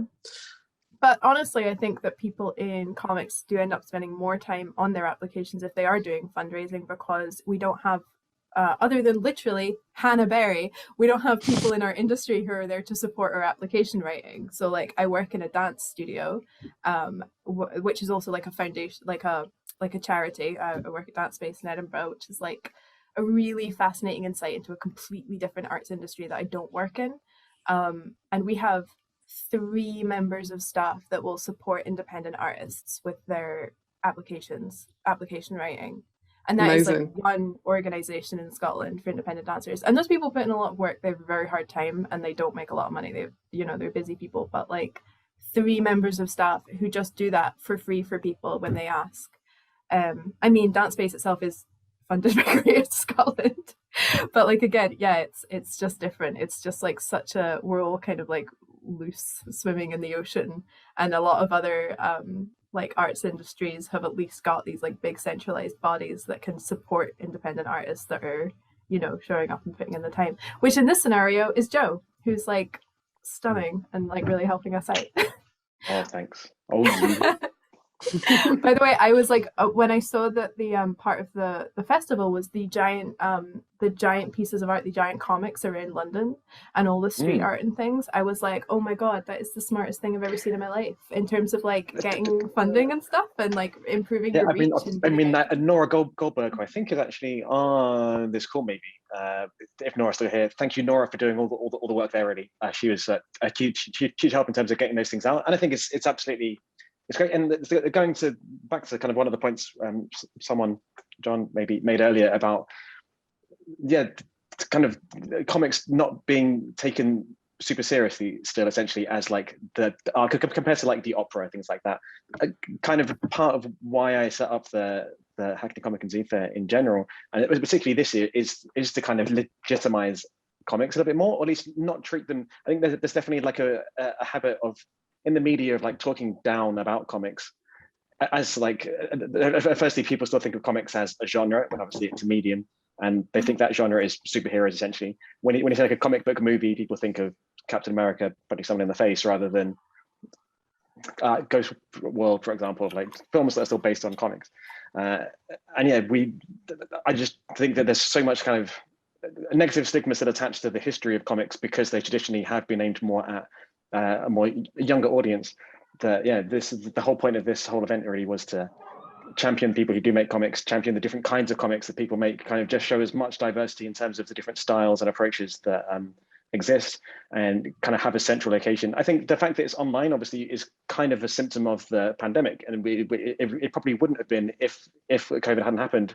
I probably would have just hired a venue again and done like an in-person thing, and it would have been a one-day event with a certain amount of people. And in some ways, it's a blessing that being online, having the talks be as accessible as they have been, being able to record them and put them on YouTube afterwards, things like that. They kind of just hopefully open it up to a new audience and allow people like everyone here to talk about comics in a fairly serious way, like treating it as essentially it's not just a hobby.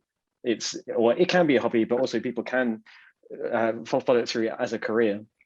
Being able to talk about these things and give each other advice and talk about how we can make comics and how we can make comics a better industry or a better thing to actually do for a living, I think is important and good. And I think I am confident that in the future, even if things go back to normal in terms of being able to have physical venues and physical events, then we're still going to have an online component at the very least. But definitely, I think all the talks, stuff like that, I'm really keen to make sure it still continues with whatever the next one looks like. Whatever the color of the website's going to be, some kind of annoying puce or something, probably. I think so. Or garish. Lovely. Thanks. Shocking purple. I'm excited. Exactly. Are we okay to keep going for a bit? Is that all right? Or yeah, it's okay with me. I'm happy to carry on chatting for a little bit. Yeah. Cool. I really wanted to, because I also had a question for Joe about just like, because we've kind of been talking about like when you're just like you have no time and it just like comes in on every side for the amount of time that you can use for the things that you were planning to actually do that day. And I feel like you talk a lot about being someone who massively overworks and has like these full days that just keep going forever. Also, you're saying you work from home, which is like cool in a sense, and also like I briefly worked at home during the pandemic, and there are no boundaries. There are never any boundaries. And like you've talked before about like certain life events like breakups and stuff kind of give you like a big spike of like throw yourself into work, and you go all like these late nights, early mornings, but you're still someone who described yourself as having no time. Like like that is a fully laid work day and you're still trying to push for more. Like, what's up? I mean, how do I get there if you feel like that's sustainable? And if it's not, Can I send you like a gift basket? Like, how are you Yes, doing? please. I'll send you my address later, the gift basket. I mean, yeah, Perfect. it's definitely not sustainable. I think it's something I do still struggle with a lot. I'm one of those annoying people who, even in general, like in the past, whenever I take any time off work, I get sick like immediately. Of like, as soon as I stop working, my immune system just like, I've got a holiday as well, and so I'll just catch a horrible cold. So the secret to never getting sick is just never taking any time off work, to some degree. But yeah, it's definitely not sustainable and it's not healthy. And I'm probably like a really bad role model. I think particularly with organizing the fair, like the last month. So obviously this has been happening over September. The end of August, especially, I was working on a particularly stressful job. I've been kind of given increasingly more responsibility at the place I was employed at a particular point, and I was basically working from 9 until 6 for my day job, and then not really having a break in the slightest, and going straight to work on social media post writing and designing, and making sure that the website was up and running, and making sure everything was all in place and all happening. And I was basically working until like 1 o'clock in the morning nonstop for about 3 weeks. And yeah, I was very, very stressed out and very angry at myself and everyone around me all the time. I apologize to all my friends who had to bear the brunt of that.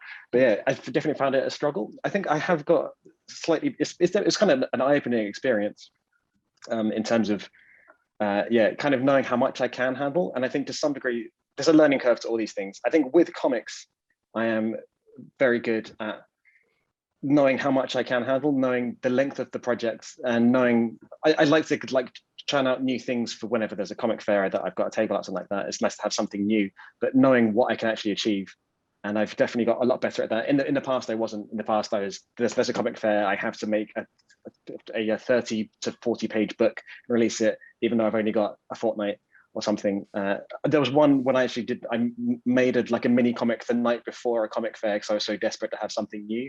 And I had the idea at like 6 p.m. on the Friday. I was like, oh God, I can make this if I try really hard. And I drew it and printed it off on like work printers, then folded it all and stapled them all by hand. So I had them on sale the next day at the South London Comic and Zine Fair that Gareth Brooks organised, and they sold out. I like to say, I only made like 6 of them, but and I sold them for £1 each. So that was a lot of work for £6. But yeah, I did a similar thing now, for the last Hackney.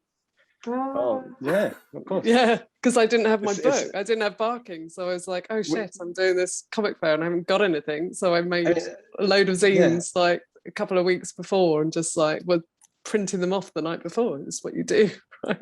Exactly. But I think that the comic fair, the kind of way it works in the self published sector, the small press sector especially, yeah, you kind of have to, you are everything. You're the writer, the artist, the editor, the printer, person who staples them together sometimes, yeah, and all the and marketing folds for it and everything like that. Exactly. It's like lots and lots of work to do, and I've got much better at knowing what my limits are in terms of that kind of stuff, and not thinking I have to release a new book, or if I'm going to release a new book, making sure it's a manageable size thing. And I actually started planning out way ahead of schedule of like how it's going to work, what it's going to be. I will have a new comic out in time for Thought Bubble this year that I've not finished yet, but I'll do it. I've got like a month and a half ish. Yeah, it's like the 12th of November. It's time. But with that one, then it's again knowing that I wasn't going to be able to achieve this year with organizing the fair as well, like a full-length comic. Then I'm doing a half-length comic, and a friend of mine is doing a half-length comic. And we're going to sandwich our 2 half-length comics together into a full-length comic, or something that we feel like we can sell for enough money that justifies the amount of effort we're putting into it, basically. Obviously, divide the cost between us, and it's a fun experience of working with someone else, although we're not really collaborating as much as both doing separate things in the same book. I digress. Yeah, I'm really bad at that. What's that, sorry, Tom? So it's like that Outcast album where exactly like the Outcast album. Yeah, the Love Below and the other one. Yeah, it's exactly like that. That was kind of part of the inspiration, in fact, of the idea of like 2 bands with similar kind of styles getting together to make an album together when they only had to do like 3 songs each. Much easier. But the audience still gets a good album of music out. So it's a great idea, because I think loads of people are going to go to Thought Bubble with not having the books they expected, and I count myself amongst that. It's like, All I wanted to do this year was make shelter, and I've singularly not been able to do it because other jobs I had lined up were late coming in, or things happened, like, I don't know, a pandemic, lots more homeschooling. That was a barrel of laughs, but it's just that thing where I hit a point where I had to go, you know what, it's summer, I've got these other jobs to finish, I've just got to be resigned to the fact that I'm not taking something new to Thought Bubble, and it took the pressure off, and it was just like, you know what, fuck it, swearing, I've done really well. I'm such a sweary person. I'm managing to keep it down, but I've got, things. We've still got staff, and it's still actually going to be about just seeing people and catching up with people and stuff, and chatting to people. I think that, like, obviously, like a lot of people have released new books for the Hackney Fair as well, which I'm hugely grateful for. And I think it's really exciting. But I also did feel kind of bad if, like, there are some people who are sending me messages the week before saying, like, I'm not quite finished yet, I'm working really, really hard, I'm not on the cover, I'm going to do it. I'm like, oh, don't damage yourself for sending things. But obviously, great. All the debut books are very good. There's still time to go buy them, everybody, at hackneycomicfair.com. Always be selling. Yeah, I wonder if there's going to be like a book someday that's just like the psychological damage that we all got from doing 24-hour comic day once, and knowing for the rest of our lives that technically you can do 24 pages in a day, technically. Yeah. I've never done that forever. No, I've never done it. I can't draw that quickly. It's just mental, Oh, I can draw that quickly. I can't get the idea that quickly.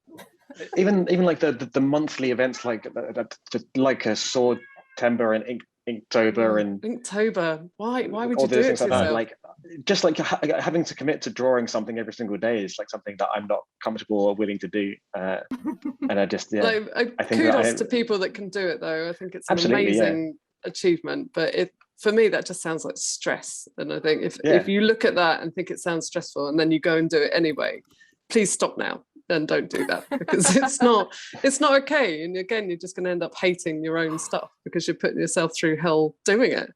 And I think you can get as much exposure on social media by doing just like a art v artist tweet, or visible women or whatever, like one of those hashtags that just, you'd be amazed who might see it. You'll get as much out of that as Inktober. I mean, how much actual revenue does anyone get from that, unless the inevitable, how many Kickstarter books are going to come, November 1st, Inktober, book 3, So I don't know. This is me. I'm the guy that you're scolding right now. No, I'm not like scolding. I just they just look like traumatic events to me, and I worry about the people who get like halfway through and they're suddenly tweeting going, oh, I can't do it today, but I will get back to it. And then you're like, just don't worry about it. It's meant to be a laugh. And if it stopped being a laugh, put the pen down, walk away, or draw something you like.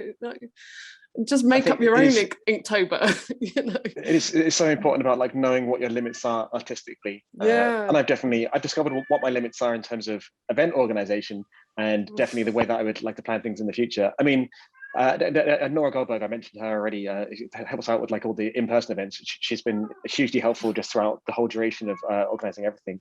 And Hannah Berry obviously gave me lots of excellent advice about Arts Council funding, and all my other friends have been very supportive. But I've still definitely learned of like how much I can do and how much I probably should do, and how much makes me want to just lie on the floor and cry. Which is it's like they say on those gambling adverts, isn't it? When the fun stops, stop. Exactly.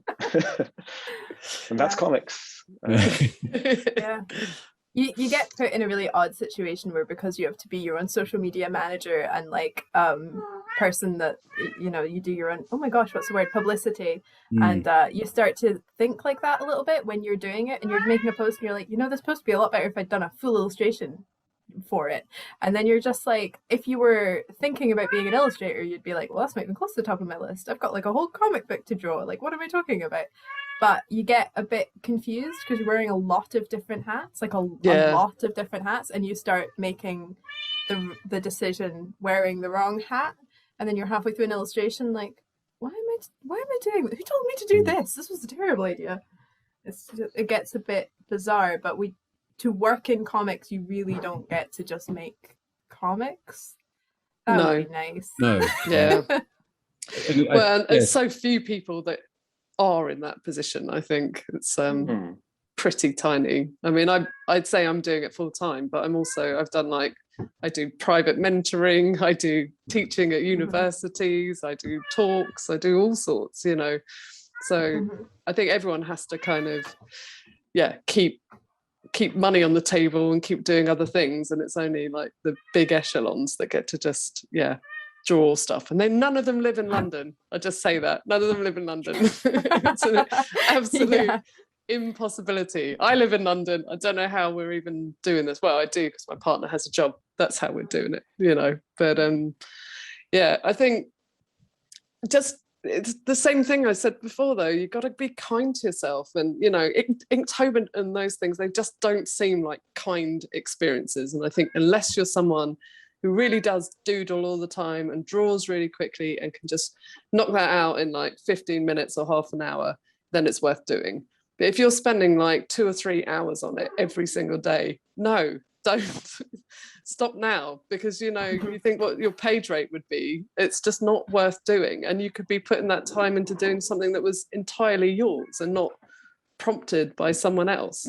You know, maybe you see the prompt and you go, I'm going to use that prompt to write my own comic or just start paneling or something like that. You know, I'm really conscious of people putting their energies in ways that they're not going to get the returns on that. It's not going to come back to them either creatively or financially, you know. So, you know, great if you will actually then kickstart it and get paid to do it, because then it makes sense. But otherwise, you know, we've got to stop kind of putting ourselves through the ring like this. It's just not worth it. I think with that sort of thing, it's very easy to sort of get into this, or a trap, I suppose, where it almost stops being about demonstrating your skill or creativity, and it becomes about kind of performing your commitment to your craft. I mean, it's sort of so actually what you're displaying is your workaholism, and that's the overwhelming result of it. And of course, by doing that perpetuates the idea that workaholism is a sustainable or positive way of going about your artwork, or indeed your life, you know. What you're saying is I should make a comic about workaholism. Oh, no, we're not like the way you think. That's exactly. But I think, only if you can get funding for it. Oh, as long as I can get funding for it, as long as I'm getting paid, yes, that's a good idea. Yes, you've got to get paid and put money into your application for the funding. You need to get paid for the application and making the comic. Lecture over. Being attacked by my cat on the internet. I knew it was going to happen at some point. I said before we all came online, I really hoped that at one point, like, the cat jumps on you, and I got my wish. It happens. It happens. I know. So we're getting some productive and toxic suggestions. Well, from Sightline in the chat. Equal parts. No, he's not making a graphic novel about workaholism. I see great and painful things coming from this. My partner, I think I mentioned this in one of our emails, like my partner, when I was trying to, so I have like complex PTSD, which is just like part of my life, and I was trying to explain to my partner at one point, like a while ago, just like how trauma exists in your brain, and the fact that you react to things but you don't react until later. Like, things will just kind of, I'm perfectly calm in a crisis, no problem whatsoever, but later that night I'll have a terrible time. Which is really hard to explain to someone who's just with you and is just like, why is this not a problem? And you're just like, don't worry about it, but do worry about it later. And she was like, oh, sure. So it's kind of like a credit card where you're like, your body's kind of writing checks that you cannot cash ever, like at all, probably. So you're just going to kind of go, like, you'll either end up you'll accrue debt over time, the longer you have to put it off for, and the longer you have to wait until you have that like bad reaction and that kind of stuff. And I think, like, one great metaphor for complex PTSD, shocking. I was like, yes, it is like that, actually. Now I feel like I need to talk to a financial advisor about my emotional state. But also, like, I found it to be super true about just, like, hugely overworking on comics and, like, committing to because you do just commit to too much stuff. And you're like, I'm not going to suddenly have an 8-day week. That's not about to happen. Like, and I just can't decide whether I want to be someone who responsibly uses a credit card, which I've heard some people do actually do. I've never seen it, but I've heard that, where you like pay it back and you build up good credit and you kind of get the hang of the like rubber band thing. Or if you just like, the dream situation is to just never be dipping into those funds you don't have. And I honestly don't know what you're meant to do as a comic artist, because like the demands are bananas, but they're also really irregular. So it's like sometimes you'll have a really big comics thing that you have to do, and then sometimes you won't. Sometimes you'll have a December and no one wants to hire anyone, and you just have very quiet month. So like, should you be a credit card user, or I think you have to be a flexible credit card user. Sometimes you're in debt, sometimes you're not. But also it's, I think what both John and I and Joe is now saying, it's getting used to knowing your limits, you know. And I think you've got to be, regardless of what you're coming into it with, you've got to be really honest with yourself about what you can do without causing yourself any kind of emotional or financial damage, but especially emotional, because I think that stuff is enormous. You know, I had that on the Japanese project I showed. My partner took my daughter away for a week, and I saw what I would be like if I didn't have a child and I wasn't forced to stop working. And I was getting up at 7, I was on my iPad, it was all drawn on iPad with some carbon elements. And I was on it from 7 in the morning till like midnight, 1 in the morning, every night for a week. And by the time they came back, I was just like, I couldn't see, my eyes were red, you know, and I'd got this, most of the work done that I needed to do, but the cost of it was like, I was just this gibbering, teary, emotional wreck when they came home. I'd literally burst into tears when they walked through the door. And it was just like, it's so unhealthy. It's like, what am I doing? And that was the moment I was like, I'm not drawing anyone else's stuff anymore. Like, I'll do that one next project and then I'm done with this, because the time limit was ridiculous. They were late. Really nice people, but really late handing in the project, and all these things kept going wrong with it. And you've just got to go, you know, I'm done. I can't do this anymore. I think you get to, sadly, we probably all get to know that by doing it and falling into that trap, you know, and then having to dig ourselves back out of the hole. I mean, I was so depressed on that, and it was the thing that kind of really was like, I'm getting full trigger stuff. My depression is really angry. I'd find myself getting in my car and just like being close to picking a massive fight with someone in Southeast London, which is a really bad idea. It's like, I'm not in some lovely, nice part of London. Like, I could pick a fight with someone who could literally kill me. I should shut up, you know. And I have this terrible depression that makes me think I'm an 8-foot man, and I'm not. So I need to stop that. But and then I had to go, look, I'm getting triggered here, I've got to pull back. And I think everyone you've just got to get to know yourself and be really, really honest about what you can and can't do. And if you find yourself screaming at someone at Tesco's, it's not going very well, as I learned. So, you know, but it is that thing, you know, and I think your partner's analogy is perfect on that. You know, it really is about can you pay back what you're gonna give out for this at the end of the day? And if the answer is no, then it's got to be eased off, or find a way to walk away from it, maybe, or something like that, you know. Yeah, you kind of have to look at some like big comics projects and being like, that's the corner sofa I just can't afford. I just don't have that job. I don't have that much money. I don't have that much energy. I don't have that much life force left in me. And if the which is scary in itself. and there's so many predatory kind of contracts out there. There's so many like really appalling. I mean, we need big conversations about indie page rates and stuff like that, especially for artists. It's just utterly appalling how little people are getting paid and the amount of work they're putting in. And I think, it's got to be, you've got to really do all those sums. You've got to think about what it's going to cost you in your personal life and what it's going to cost you to make that stuff. And, you know, is the opportunity worth that? Because some of these projects sound amazing, but if you break them down to what they're going to do for you in your life, they're probably not going to be that amazing, you know. So you've got to be really honest about it, I think, as well. Mm-hmm. No, yeah, for sure. I would entirely agree, of just knowing your limits, making sure that you understand what you can do, what's going to push you over the edge. And yeah, knowing like a credit card's good when they actually have a credit limit on them. Mine does. I try and use mine responsibly. I only got it recently. I'm very excited, but I got it entirely so I could build up a credit limit. And I guess I think that, yeah, that analogy with comics is really nice. You keep making these pieces of work that then kind of you get the rating at the end of it. If people go, ah, this is good, and obviously that hopefully then leads to more work or people wanting to buy your books if you're self-releasing them like I do. But yeah, knowing what you can actually achieve, how much you can, not buying off more than you can chew, basically, in terms of what you plan to output is very, very important. Mm.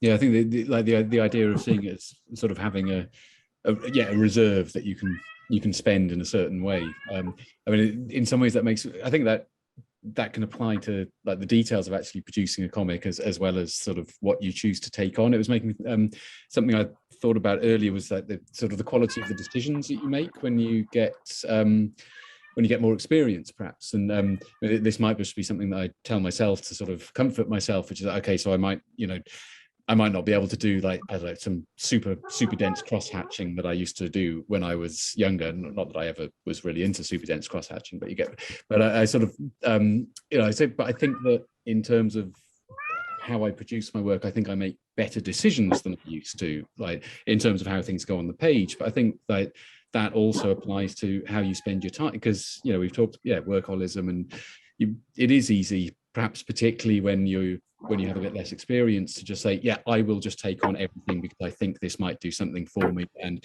it gives me a boost to know that somebody wants to do something with my work. But yeah, you do, as you sort of go through it, I think you do start to make more judicious decisions about, is it worth it? Should I put this effort in here? I think,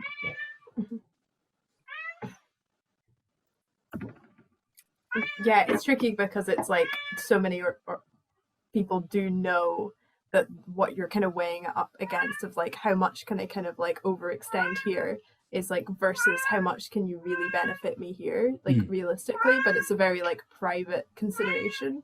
Just because people know that, then they know what buttons to press to try and exploit someone. Everything from the dodgy Instagram accounts that are just like, we've got 1 million followers that can't wait to see your work. Constant. But anything from that to like actual publishers who are just like, we're ready to like lighten that load and actually provide no services whatsoever, but to have I'll wait for 20%. That one. Yeah, just like but we like will when say you that we're raise ready to help out. £13,000 and you see none of it, and only 5 of that goes on printing a book, like that sort of thing. Interesting. Yeah. Luckily they're not making graphic novels anymore, so don't go to Unbound. That's what I'll say. But I had a contract, and I'll probably get sued if I say it was, so I'm not going to say it. But it was so predatory that I cried reading it. I was so upset about it. I'd had these like Zoom conversations in like LA and New York, and then the contract came through with this, you should get your people to look over it. I don't have people. I do have Society of Authors, but I didn't even need to send it to them to look over the contract because it was just appalling. And the fine detail was it was a work for hire contract, but they wanted original content, an entirely original story and art.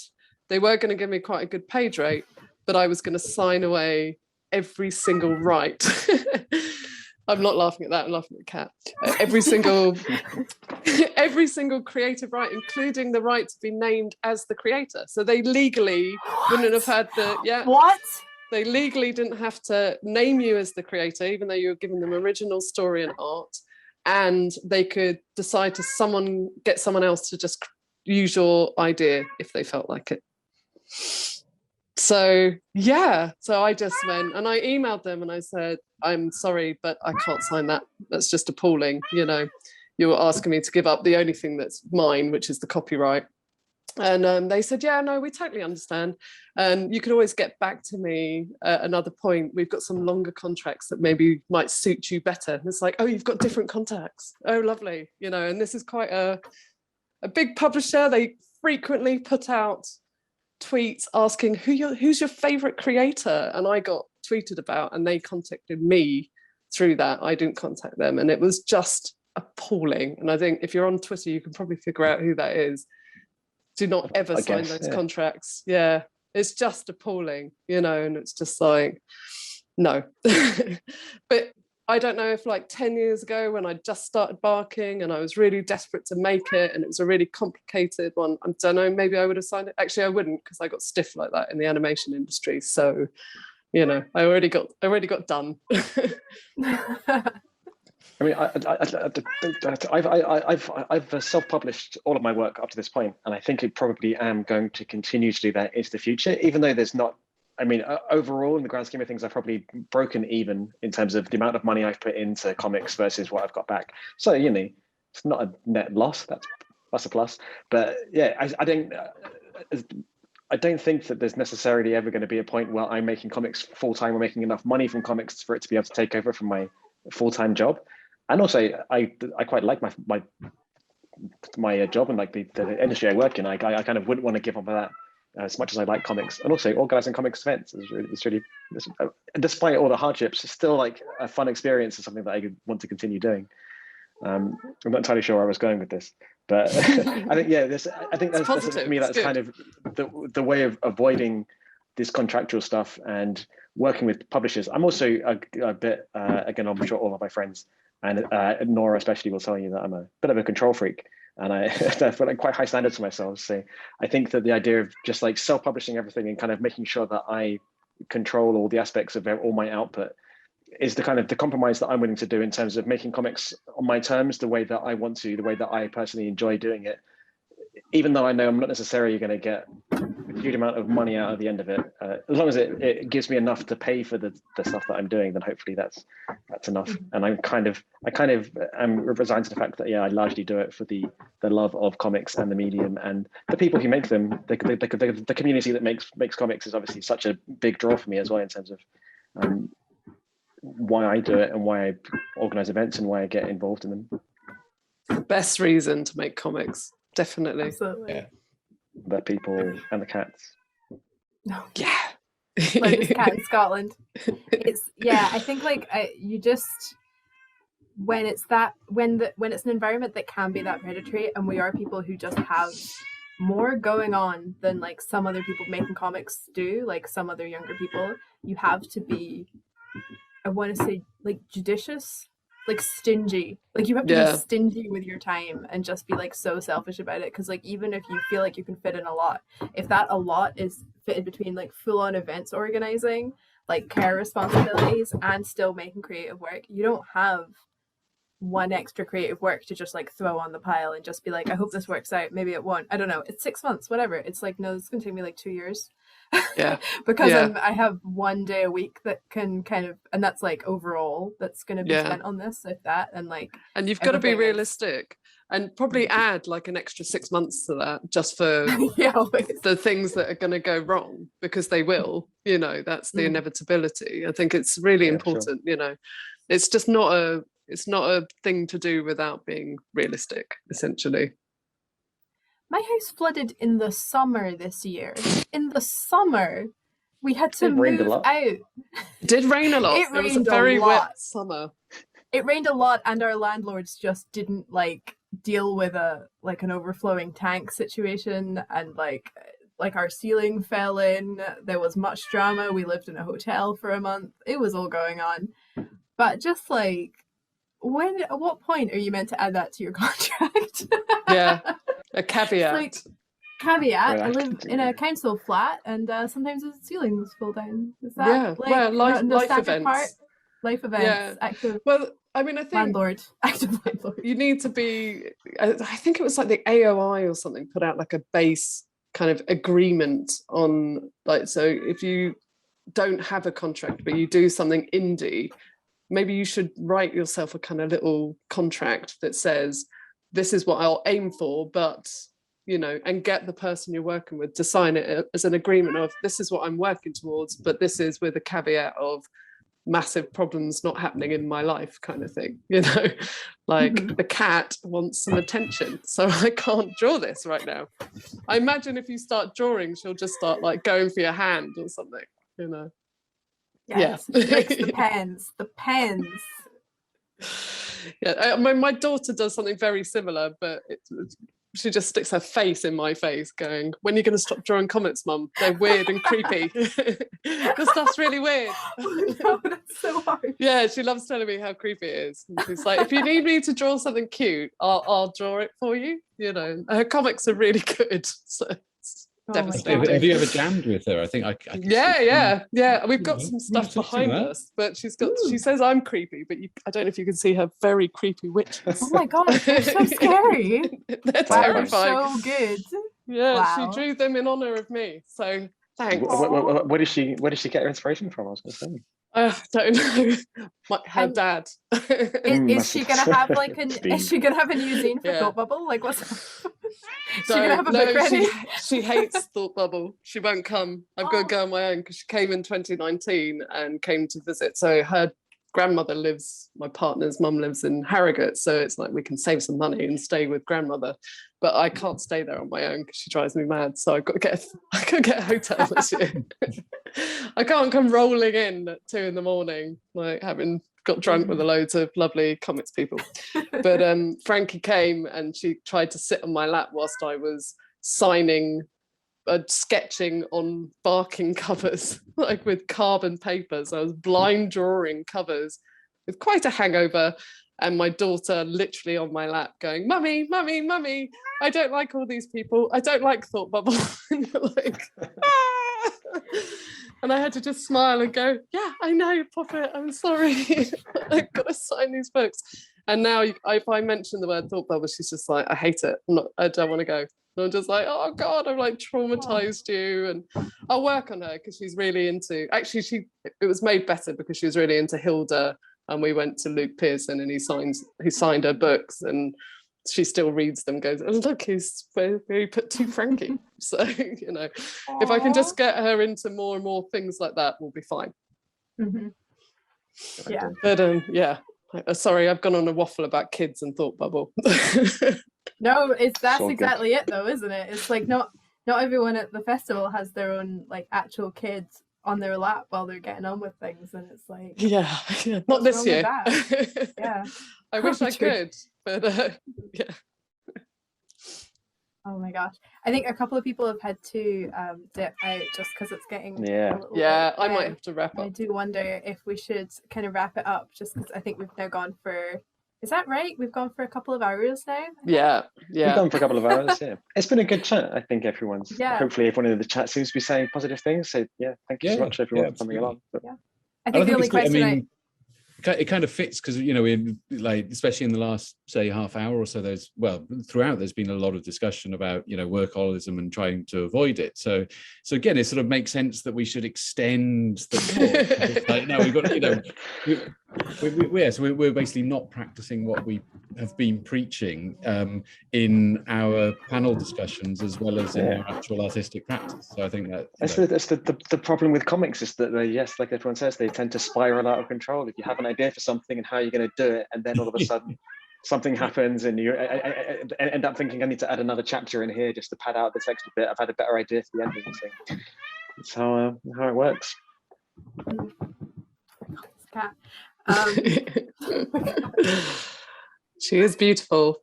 Yeah, just right at the end there, I was just getting a call on my mobile as well. I think from my job. I think from work.